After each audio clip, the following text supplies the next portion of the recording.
আজকাল heart attack অনেক বেশি বেড়ে গেছে।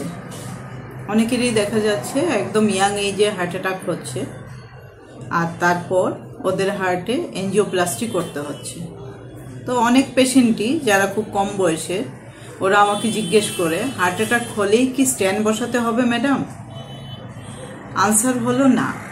যদি হার্ট অ্যাটাক হয় তাতে সব ক্ষেত্রে কিন্তু আমাদের স্ট্যান্ড বসাতে হয় না। যখন আমাদের হার্টের করোনারি আর্টারিতে ব্লকেজ হয়, সেই ব্লকেজগুলো তিনটে করোনারি আর্টারি যে কোনো একটাই হতে পারে। সেই ব্লকেজগুলো যখন 70%-এর উপরে থাকে তখনই আমাদের স্ট্যান্ড বসাবার প্রয়োজন হয়।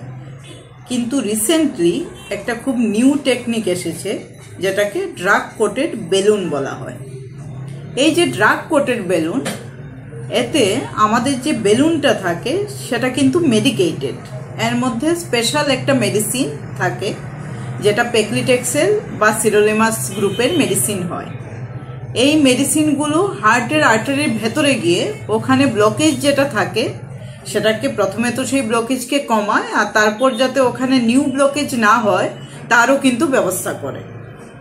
ড্রাগ কোটেড বেলুনের মাধ্যমে যদি কারোর হার্টের মধ্যে কোনো ব্লক থাকে, তবে সেখানে সেই বেলুন নিয়ে গিয়ে বেলুনের মাধ্যমে মেডিসিন পুশ করে দেওয়া হয় হার্টের আর্টারির ভেতরে, আর তারপর বেলুন বের করে নেওয়া হয়। তবে তাতে কি লাভ হয়? তাতে লাভ হলো হার্টের ভেতরে কিন্তু স্টেন্টের মতো কোনো ফরেন মেটেরিয়াল থাকে না।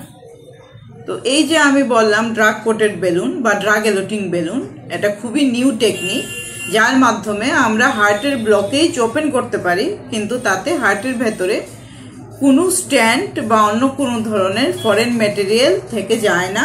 পেশেন্টের যে হার্টের শিরা থাকে সেটা কিন্তু একদম ন্যাচারাল আর্টারির মতোই থাকে, শুধু মেডিসিনটা ওখানে থেকে যায়। সেই মেডিসিনের মাধ্যমে ফিউচারে ওখানে যাতে কোনো ব্লকেজ না হয়, মেডিসিন সেই কাজটা করে।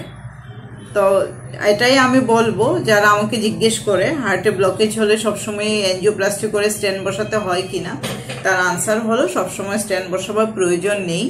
ড্রাগ এলোটিং বেলুনের মাধ্যমে আমরা কিন্তু স্ট্যান্ড না বসেও হার্টের ব্লকেজে চিকিৎসা করতে পারি।